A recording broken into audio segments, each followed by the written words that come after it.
In the last lecture, we have seen that R n D is a complete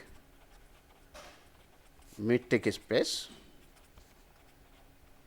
Under the metric D, define as sigma mod xi I minus eta I whole square I is 1 to n under root, where x, which is xi 1, xi 2, xi n, and y, which is eta 1, eta 2, eta n, are the points of R n. We will go few more examples where the metric space also comes out to be a complete one. So, another important example is L infinity space under the metric D infinity is a complete metric space, where L infinity, as we know, is the collection of those infinite sequences xi such that supremum of mod xi is finite, that is set of all bounded sequences of real or complex number. And the notion of the metric which we have introduced as d infinity x y as the supremum over I mod xi I minus eta I, where by is a sequence by eta 1, eta 2, eta n, and so on up to infinity. X is xi I is 1 to infinity, y is eta I is 1 to infinity, both are the elements of L infinity. We claim that this is a complete metric space. So, it means if we prove that every Cauchy sequence in L infinity is a convergent one, limit point belongs to the L infinity, and the convergence is in the metric of D infinity, then it is a complete metric space. So, the proof goes like this. Let us consider an arbitrary sequence x n which is Cauchy. So, let x m, which is say xi m I is 1 to infinity, be a Cauchy sequence,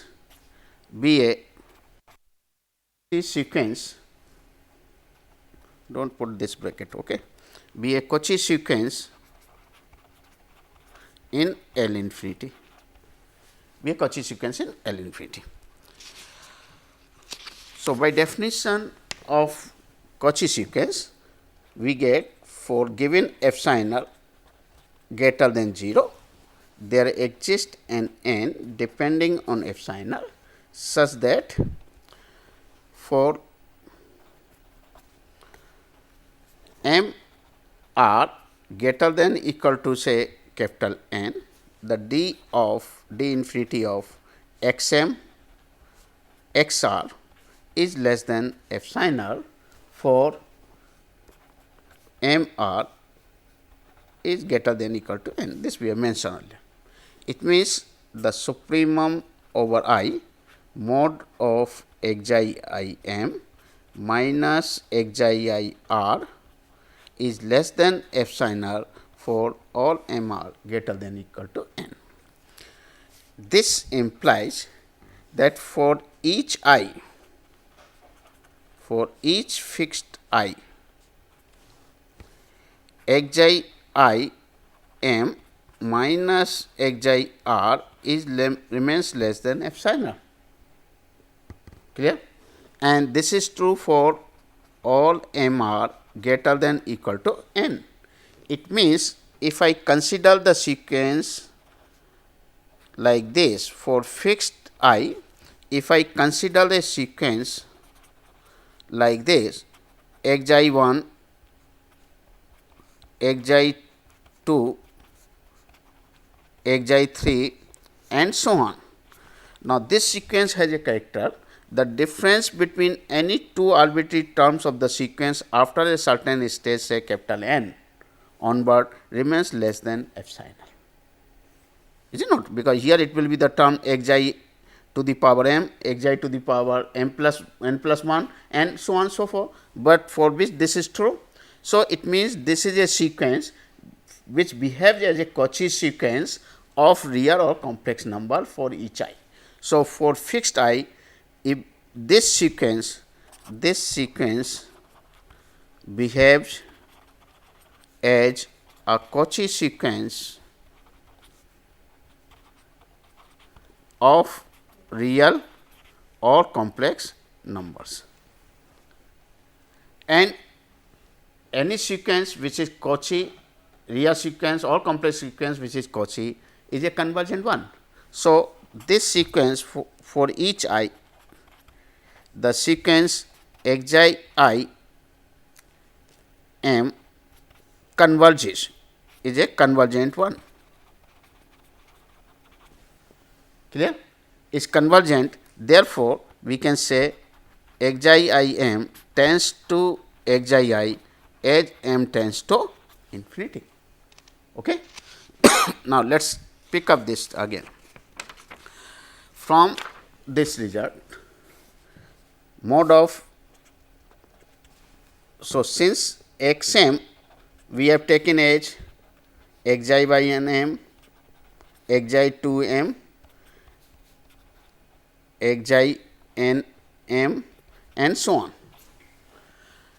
As m tends to infinity, xi 1 m will go to xi 1, xi 2 will go to xi 2, xi n will go to xi n so on. So, correspondingly we get a point x. Clear? Once we get the point x, then this will be the limit point of the sequence x m which tends to x when m tends to infinity. Now, if this point x belongs to L infinity and this convergence is in the metric of L infinity, then L infinity will be complete. Okay. So, first to show that x m, this x belongs to L infinity. Okay. Now, how we get by previous year supremum over I mod xi I m minus xi I r, this is less than epsilon r for m r greater than equal to n. Clear? Therefore, for fixed for each I xi I m for each I and let r tends to infinity, fix m. Then what happen is the xi I m and xi I r will go to xi I, will remain less than epsilon r for m greater than equal to n, for those m which are greater than equal to m. Now, this is true for each I. So, supremum of this thing will remain less than epsilon r for m greater than this. This is I, but this supremum, this is nothing but the d infinity x m x. Therefore, this x m converges to x in the metric of d infinity. Is it okay? Now, if x belongs to this class also, then it is fine. So, to show the x belongs to this class, because if we get here, since xi I, we can write it as xi I minus xi I m plus xi I m. So, mod of this is less than equal to mod of this plus mod of this.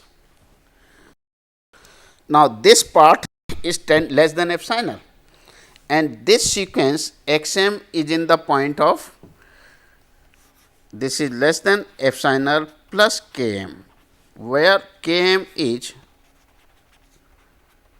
the supremum of mod xi I m over I. Because x belongs to x m, this belongs to L infinity. Therefore, this must be finite. So, once this is finite, then we can say that each term of this will remain less than equal to k depending on m, k is sufficient. So, this is constant, this is also constant and it is independent of I, right hand side is independent of I. So, take the supremum and we get from here, so the supremum mod x I is finite. This implies our sequence x, which is x I is in L infinity. Okay. So, the lim x m converges to x, the limit point x belongs to L infinity and the convergence is in the metric of L infinity. Therefore, L infinity d infinity is a complete metric space, is a complete metric space. Okay. So, it is very easy to show the completeness. Sometimes you have to use a different lines of proof to show the completeness and that gives a simpler way method. For example, if we wanted to show completeness of C, what is C? C is the set of all sequences x, say x I, which is convergent, set of all sequences which are convergent sequence. Okay. So, all convergent sequences are there. Every convergent sequence is a bounded sequence. So, obviously, it is a subset of L infinity and the same metric we can introduce on C. So, we can define on C the metric d infinity. Okay. Same metric we can introduce it. Now, our aim is to show that C under this d infinity is a complete metric space, complete metric space. Clear? Now, here we will use a different trick, different line of proofs to show this is complete. The advantage in this problem is because it is given that C is a subset of L infinity, it is known L infinity is a complete metric space. So, since C is a subset or subspace of a complete metric space, of a complete metric space L infinity. So, there is a lemma which we have proved that any subspace of a complete metric space is complete if and only if it is closed. So, C is subspace of complete metric space. So, it is required to prove, only that C is closed. C is closed in order to show, C d infinity is complete. This is why C is closed means required to prove C is equal to C bar. C is closed means it must be equal to its closure, but C is already a subset of C bar. So, it is remain to prove that C bar is a subset of C. So, entire thing is now reduced to only one part, that if I prove that C bar is a subset of C, then C will be a complete metric space. So, in order to show C bar is a subset of C, we will pick up a arbitrary point in C bar and then we say that point belongs to C, then our result is complete. So, let x belongs to C bar, but C bar is a closure of the set C. It means either x will be a point of C or x will be a limit point of C. If x is a point of C, then nothing to prove because it is only. So, if x belongs to C bar, it means there exists a sequence say x n x n in C which converges to x. Is it not? There exists a sequence x n in C which converges to x. So, that is what we get is that for given epsilon greater than 0, there exists an n such that d of x n x remain less than epsilon for all n greater than equal to capital N. Is it not? Let it be this in place of epsilon, let it be epsilon by 3. Now, this is true for all n belongs to greater than equal to n. So, in particular d of x n x will remain less than epsilon by 3. It means the sequence x n that is equal to x n x 1 x n which is x 1 n x 2 n and so on is a convergent sequence. Is it not? Because it converges to x, it is a convergent sequence. Every convergent sequence is a Cauchy sequence, but every convergent sequence is a Cauchy sequence.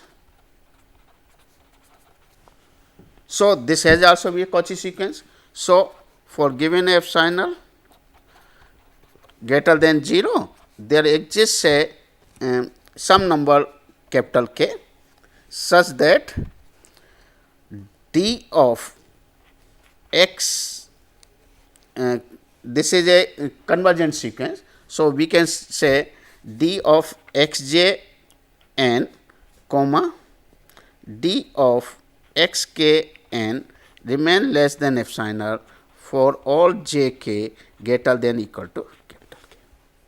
Is it not? For all j k greater than equal to capital K. So, let it also be this epsilon by 3. Is it okay? Now consider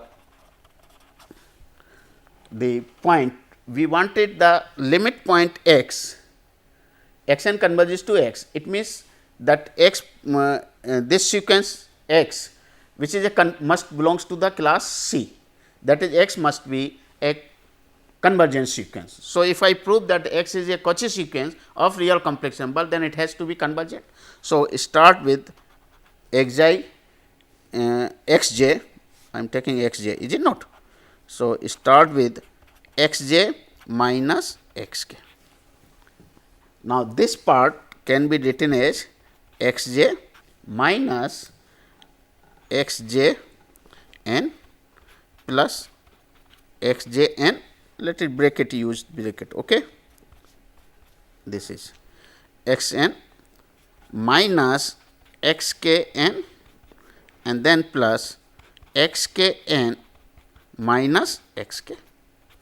Okay. Now, x j is a Cauchy sequence. So, from this the middle portion becomes epsilon by 3. Okay. The first portion becomes less than epsilon by 3 because of this, last portion also becomes epsilon by 3 because of this. Okay. So, this is less than equal to epsilon by 3 plus epsilon by 3 plus epsilon, and this is true for all j k greater than equal to k. So, the sequence x j, so the sequence x j which is say x is a Cauchy sequence of real or complex numbers, but it is convergent. Therefore, x which is x j is a convergent sequence. Therefore, x belongs to C. So, x we have started in a point C bar and shown that x belongs to C. It means C bar is a subset of C. So, this implies C is equal to C bar. Therefore, C is a complete metric space. Okay. So, this is the different way we have shown that the advantage was here, because the space which we have chosen is basically comes out to be a subspace of a complete metric space. If L infinity would not be a complete, then we cannot use this criteria. Okay. Another example which we frequently use, the LP space. The LP space under the metric dP is a complete metric space, is a complete metric space. Okay. The line of proof is almost same. So, I will just skip the few parts, only the portion from where it is required we will show.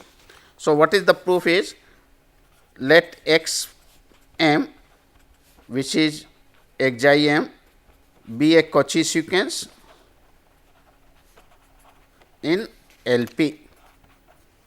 Okay. So, once you get this, it means the dP xm xr remain less than epsilon r for mr greater than equal to n. Just for a given epsilon r we can find this, but how to define that dP? dP, if you remember, this is j I equal to 1 to infinity mod of xi j or j is 1 to infinity xi j m minus xi j r power p power 1 by p is less than epsilon r. This is the metric for all mr. So, from here if I remove the sum, then for each j this total sum less than epsilon r, and again this is a sequence of real or complex number which is Cauchy. Therefore, it must be for each fixed j, it is a Cauchy sequence. So, we get from here is for each j xi j m minus xi j r, this will remain less than say epsilon r 1. Okay. For all mr greater than equal to n. So, this is a Cauchy sequence. So, this sequence xi j m for fixed j, for each j or for fixed j is a Cauchy sequence of real or complex numbers. That is important. Therefore, it is convergent. So, it converges to a point x which is xi j as m tends to infinity. Clear? So, we are getting a point x as xi 1, xi 2, xi n and so on. This is the point. Now, whether this point belongs to L infinity or not, that is important. If it belongs to L infinity and convergence is in the metric of dP, then again L infinity dP, it belongs to LP, and under the metric dP this convergence is there, then we say the LP dP is a complete metric. So, to show this is an LP and the convergence in dP, we start like this.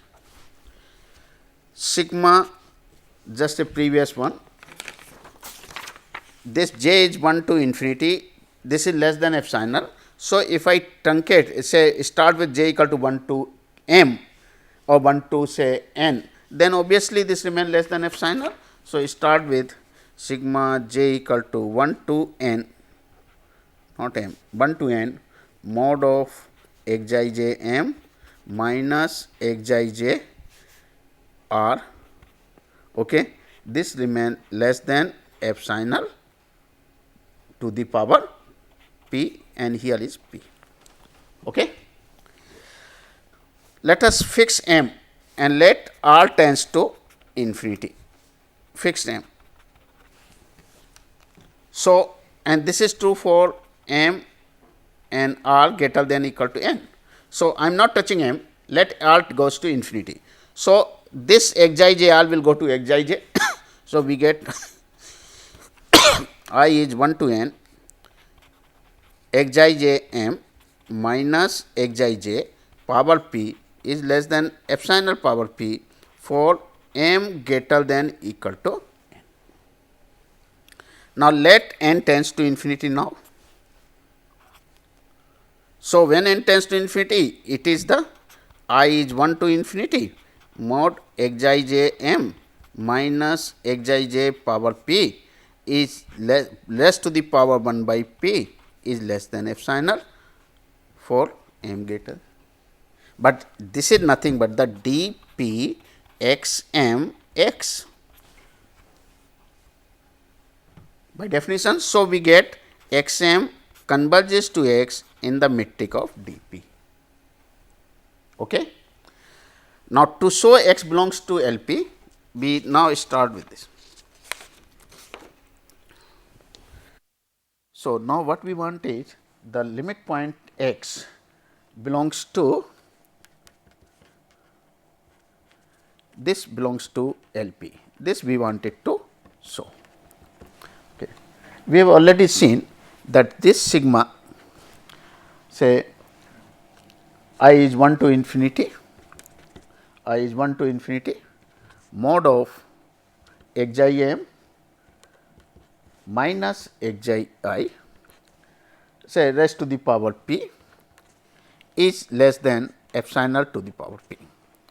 That is a sequence x n m, that is a sequence x m goes to x as m tends to infinity. This we have seen already. So, using this not only x m, this x m minus x, this will be a point in L P, because the power sigma of this thing power p is bounded. This is all.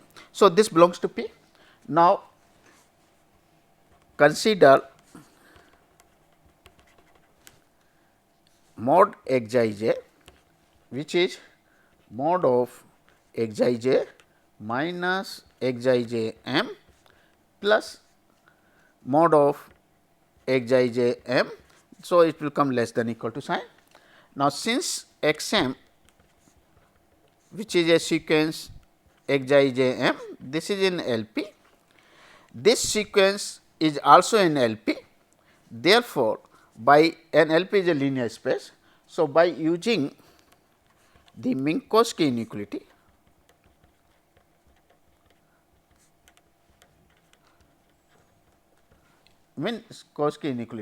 one can easily show that this sequence x I j is in L P because of these two. Okay. So, if I apply the Minkowski inequality over this, take the power p summation and then apply the Minkowski, we get this is in L P, and this proves the result of that L P under this metric d p is complete.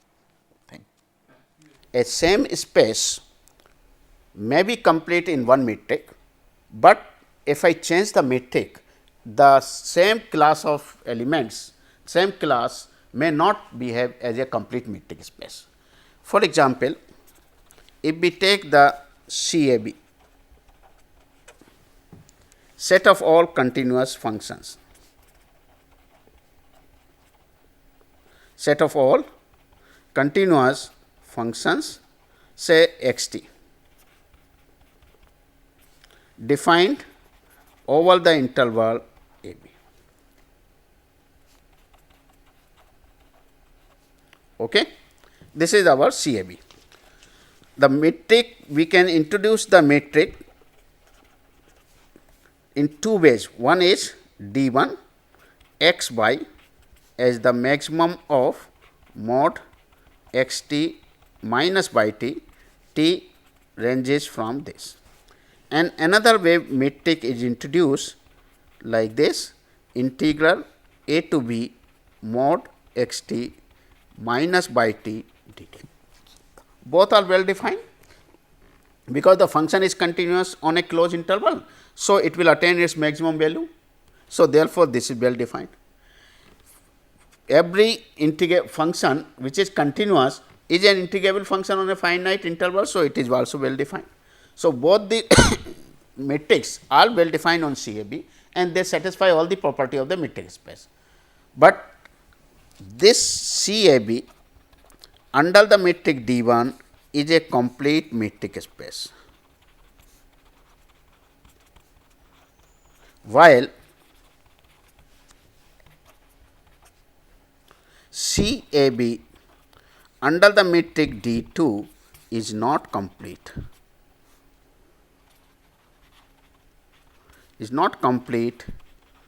metric space. Class, I am not changing the class, just I am changing the matrix. With one metric it forms a complete metric space, while with other metric it forms a incomplete metric. So, the completeness of a space depends totally on the metric. Okay. If I change the metric, the completeness may be lost. Okay. So, let us see the proof. I think first part proof does not require much, that C A B under D 1 is complete. This we want. So, start with a Cauchy sequence.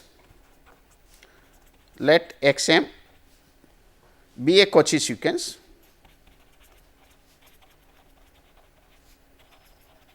In CAB. So, by definition, so for given epsilon, there exists say m such that D 1 x m x r is less than epsilon, but by definition this is the maximum of x m t minus x r t is less than epsilon, where t varies from a to b.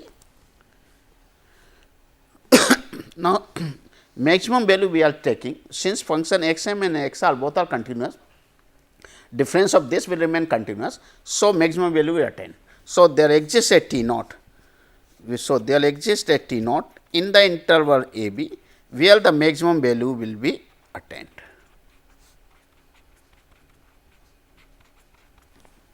Is it clear? And this is true for what? For all m r greater than equal to n, for all m r greater than equal to n. It means this sequence x t naught x m t naught, this is a sequence. Now, when you are taking x m t naught, it means the x m is a function, value, the value of the function is taking at a point t naught. So, it is a real number, because CIB is the set of our continuous real valued continuous functions. So, it is a real number. Now, this real number satisfies the criteria that difference between any two terms of the sequence after certain after certain step remains less than epsilon. It means this is a Cauchy sequence of real numbers. Agreed? Once it is Cauchy, so it must be convergent. So, x m t naught is convergent, and it will converge to a point say x t naught. Okay? That converges to x t naught. Now, whether this x, whether this is a continuous function or not, if it is continuous, it will belongs to CAB. If it is not continuous, it cannot belongs to, but we claim that this will be a continuous function. Why? If we look the 1, the 1 is given the maximum of x m t minus x r t is less than epsilon. It means for all t, differences of this is less than epsilon. Clear? So, it means this less than equal to is true for all t. Now, if I take m fixed and r tends to infinity, then you are getting here is x m t minus x t is less than epsilon, but this is true for all t, and it means x m converges to x uniformly from here, from 1 let r tends to infinity. Okay. So, what we get is the maximum of t is less than epsilon for m greater than equal to n. Now, does it not imply that from here we can say that x m t converges to x t as for all t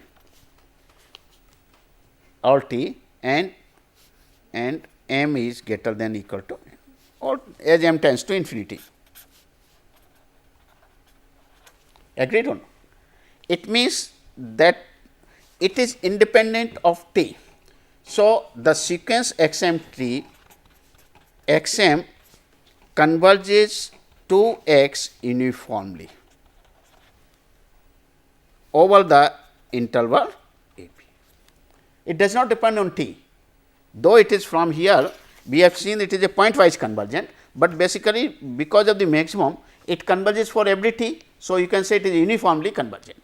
Now, there is a result, if a sequence x n is a sequence of continuous function and it converges uniformly, then limit point has to be a continuous function. Okay. So, x m converges to x uniformly and x m is a continuous function, is a sequence of continuous function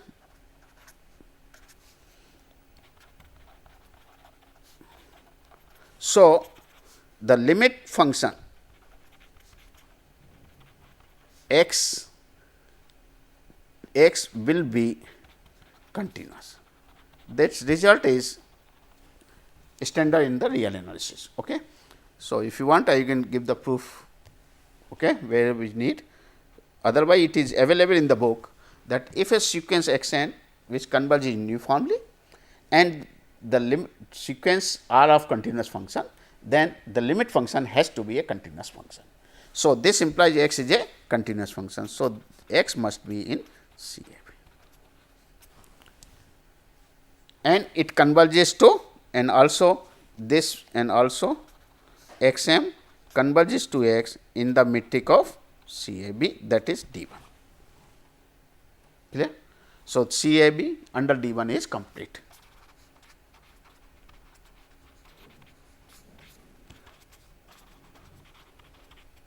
Complete metric space. Okay. Now, see the second part, that CAB under D 2 is not complete. Is not complete. It means that every Cauchy sequence in this class metric is not a convergent one.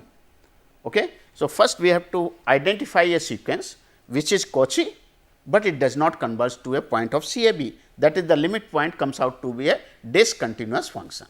Okay. So, let us see this at CAB. So, let x n be a sequence or x m be a sequence defined as in below. Okay. Defined as below. We define x m t equal to 0. Now, is not, for the sake of proof, let us assume interval a b is identical 0 1. Suppose I prove this result for 0 1, then it can be extended to a b. Okay. So, let us introduce this as 0 if t belongs to the interval 0 to half and equal to, as in the figure, if it is t belongs to half, close half, and a m points, a m, where a m is equal to half plus 1 by m. This is in figure is like this,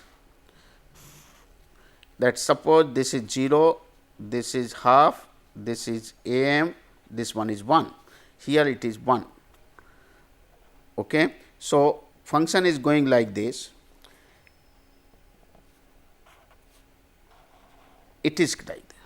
So, between half to a m the curve is this, and then from a m to 1 again the curve is the value of x m t is 1. I am introduced like I have introduced the x m as. Now, this x m is a continuous function, there is no point of discontinuity at all, clear. We claim this x m is a Cauchy sequence, is Cauchy in the interval C 0 1 under D 2. D 2 is a metric. Okay. Why it is so? Because if you look this again 0, here it is half, this is m, here it is say 1. Suppose m is greater than n. So, 1 by m will be less than 1 by n, it means a m will be less than a n. Okay. Here it is 1. So, this will be this and then this. Okay. For n it will be like this and so, is it not? This is our n and is it okay?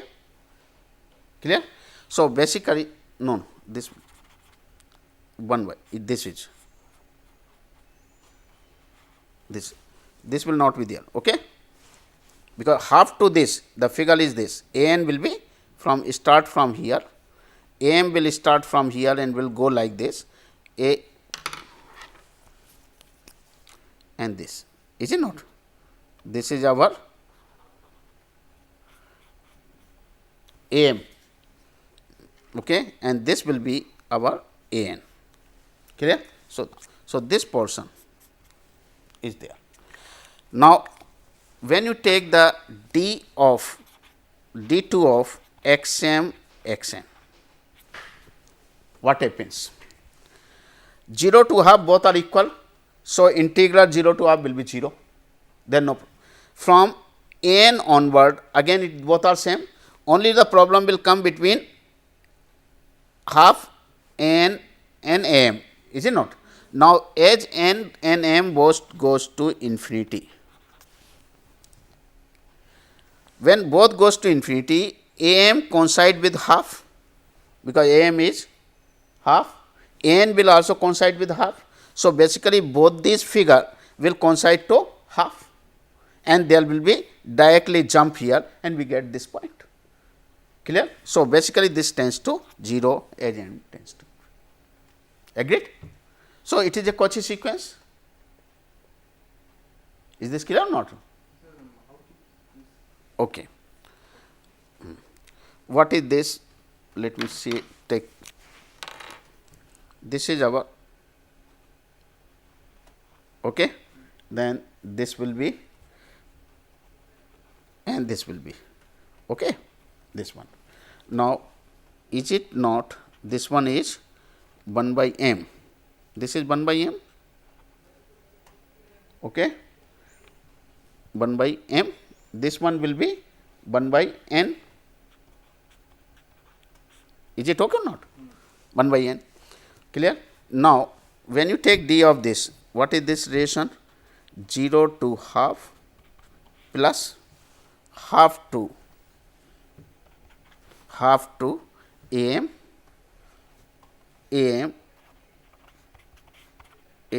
to n, n to 1, n to 1 it is 0, difference will be 0, here it is 0, okay. Now, these two things are there. Now, when n and m goes to infinity, a n is half plus 1 by n, a m is half plus 1 by m. So, when n goes to infinity, m goes to infinity, a n will coincide with half. So, this will part will be 0. When n and m goes to infinity, both is half half. So, again this is 0. So, total will go to 0, clear. So, that is why it total tends to. So, it is a Cauchy sequence, clear. Okay. But it is not converging towards continuous function. Why? Because if we look this, suppose let x n converges to a point x under the metric D 2. Suppose this be our assumption. Okay. Then what happens is D 2 x m x. This is equal to 0 to half, okay, mod of x m t minus x t dt plus half to a m mod of x m t minus x t dt plus a m to 1 mod of x m t minus x t dt. Is it correct? Okay. Now, this is 0 to 1 mod x m t dt x t 0 to half. What is x m t? X m t between 0 to half is 0. So, this is basically 0 and only thing left out is x t dt plus half to m means half plus 1 by m. Okay. Let it be like this, x m t minus x t dt, I am not changing, and here is a m will be half plus 1 by m and 1, the value of x m t is 1 minus x t dt. Agreed? Now, let m tends to infinity. The left hand side tends to 0, because we are assuming x n or x m converges to x. So, left hand side will go to 0. So, right hand side has to go to 0. So, right hand side has to go to 0, is it not? Now, in order to get it 0, the middle part is already 0. When m tends to infinity, this middle portion is already 0, because both upper and lower limit coincide. So, whatever the integrand may be, it comes out to be 0. Okay. Now, 0 and half both the positive limits and integrand is also positive. So, in order to get this to be 0, what is required is, here the x t must be 0 when t lying between t belongs to 0 and half, is it not? And here again this is non-negative, limits are non-negative. So, x t must be equal to 1 if t belongs to half and 1. So, what you get? The x t comes out to 0 between 0 and half and 1 when half and. So, it is like this, that this is half, this is 1. The function is coming like this and all of a sudden it had a jump. So, there is a point of discontinuity at half. Therefore, x t is discontinuous, is not continuous at x equal to at t equal to half. Okay. So, if it so x cannot belongs to C 0 1, therefore, C 0 1 is okay. So, x does not belongs to C 0 1. Therefore, C 0 1 under metric D 2 is not complete. Okay. So, this completeness is also a property which depends on the metric. Now, there are another matrix, there are many spaces which are incomplete metric space. So, there are few more examples of the incomplete metric space. Let me see incomplete metric spaces. The first one is rational number.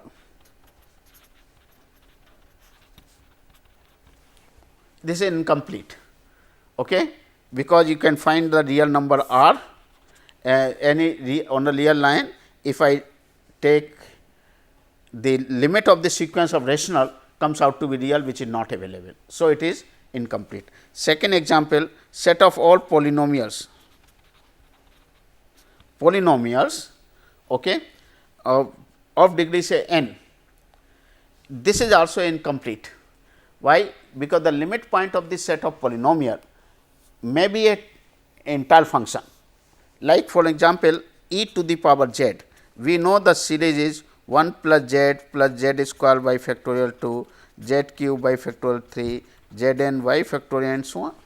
So, if we take this as a polynomial What is the limit point? Limit point comes out e to the power z, which is not a polynomial, which is not a polynomial. So, set of all polynomials which are continuous functions does not form a complete metric space. Okay. So, there are many more examples you can find out which are incomplete.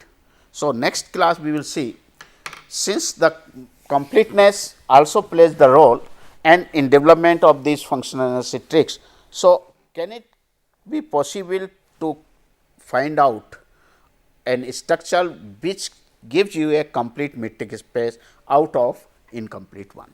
So, we will discuss those things, how to find out a completion of an incomplete metric space. Thank you.